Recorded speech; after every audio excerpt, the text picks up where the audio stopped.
Many years ago, like 25 years ago at this point, almost, when I first moved to Los Angeles, I lived in a big, like, loft space. It was a big old commercial space, and you weren't actually supposed to live there, but we did. My roommate and I, every like 4 months or so, would have these art shows in our loft space. He was a photographer and I was a painter, and so we would have these big art shows that were around a theme, and one of the themes was introspective, which partially we thought was a play on the idea of an artist having a retrospective, but also the idea of self-portraits. So I took that even further to be a self-portrait of like the mind.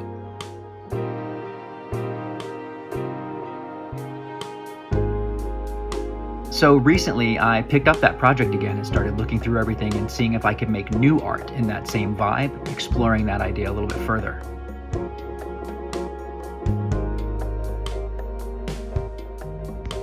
And it's interesting because I've learned so much about digital art in the 20 years since that show. And I've learned so many different ways to bring this art into motion, which is really my primary focus right now.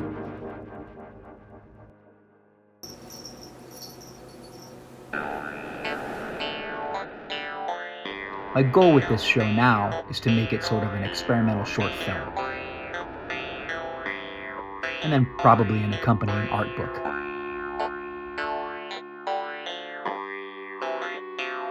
I would love it if I got both those things out of this.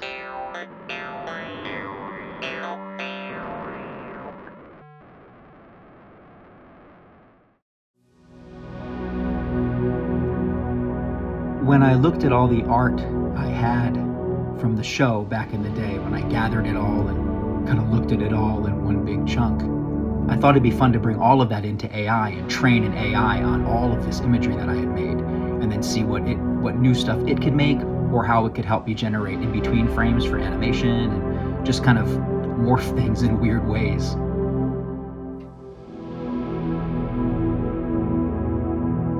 Creating new imagery based on what I had made. And then I would take that imagery and make new pieces based on that in sort of a recursive kind of conversation with the AI.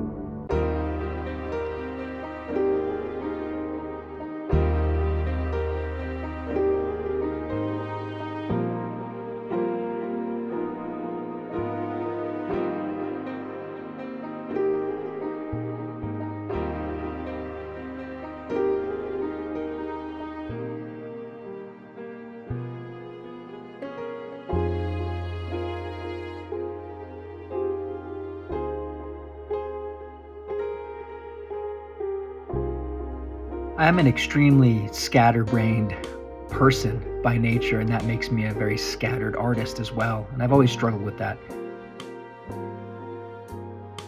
Having way too many ideas than I have the time or energy to complete.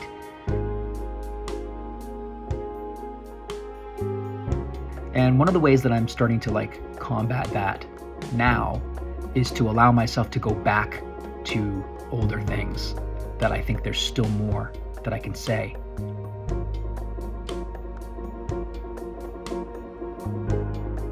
Which allows me to feel okay about abandoning something partway through, because I know when I get time, I'll come back to it. And for me, there's some comfort in that.